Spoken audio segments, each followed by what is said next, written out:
एक युवा युगल के पड़ोस में एक वरिष्ठ नागरिक युगल रहते थे, जिनमें पति की आयु लगभग 80 वर्ष की थी और पत्नी की आयु लगभग 5 वर्ष कम थी। युवा युगल उन वरिष्ठ युगल से बहुत अधिक लगाव रखते थे और उन्हें दादा दादी की तरह सम्मान भी देते थे।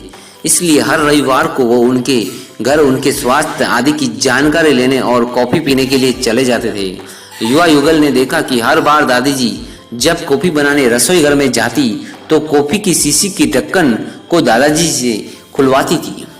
इस बात का ज्ञान लेकर युवा पुरुष ने सोचा ढक्कन खोलने का यंत्र लाकर दादाजी को उपहार स्वरूप दिया, ताकि उस शीशी का ढक्कन खोलने में आसानी हो सके। उस युवा पुरुष ने उपहार देते समय इस बात का ध्यान रखा कि दादाजी को इस उपहार के बारे में पता न चले।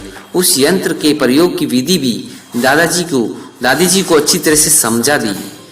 उसके अगले रविवार जब युवा युगल उन वरिष्ठ नागरिक के घर गया तो यह देख आश्चर्य में रह गया कि दादाजी उस दिन भी कॉफी की शीशी का ढक्कन खुलवाने के लिए दादाजी के पास लाई।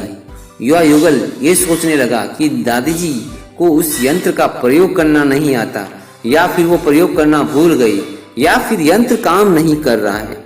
जब उन्हें एकांत में अवसर मिला तो दादी जी से पूछा, उस यंत्र के प्रयोग ना करने का कारण पूछा। दादाजी ने उत्तर में कहा कि ओ कॉफी की शीशी मैं खुद खोल सकती हूँ अपने हाथों से बिना किसी यंत्र के प्रयोग से, पर मैं कॉफी की शीशी का ढक्कन उनसे इसलिए खुलवाती हूँ कि उन्हें यह एहसास रहे कि आज भी वो मुझसे ज़्यादा मजबूत है और मैं उन्हीं पर आश्रित हूँ, इसलिए वे हमारे घर के पुरुष हैं। इस बात से मुझे ये लाभ मिलता है कि मैं ये महसूस करती हूँ कि मैं आज भी उन पर निर्भर हूँ और वो मेरे लिए आज भी बहुत महत्वपूर्ण व्यक्ति है। यही बात हम दोनों के स्नेह के बंधन को शक्ति प्रदान करती है। किसी भी युगल की एकजुटता ही उनके संबंध की बुनियाद होती है और अब हम दोनों के पास अधिक आयु नहीं बची है, इसलिए हमारी एकजुटता ही हम दोनों में सबसे ज़्यादा महत्वपूर्ण है। उस युवा युगल को एक बहुत ही शानदार सीख मिली।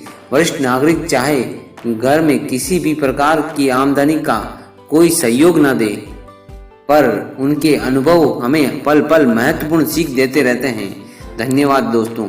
और आपको यह प्रेरणादायक कहानी कैसी लगी हमें कमेंट में ज़रूर बताएं दोस्तों। आप हमारे चैनल पर नए हैं तो रोज़ाना आइए और देखिए हमारे चैनल पर शानदार प्रेरणादायक कहानियाँ। मिलते हैं अगली कहानी में। जय हिंद, जय भारत।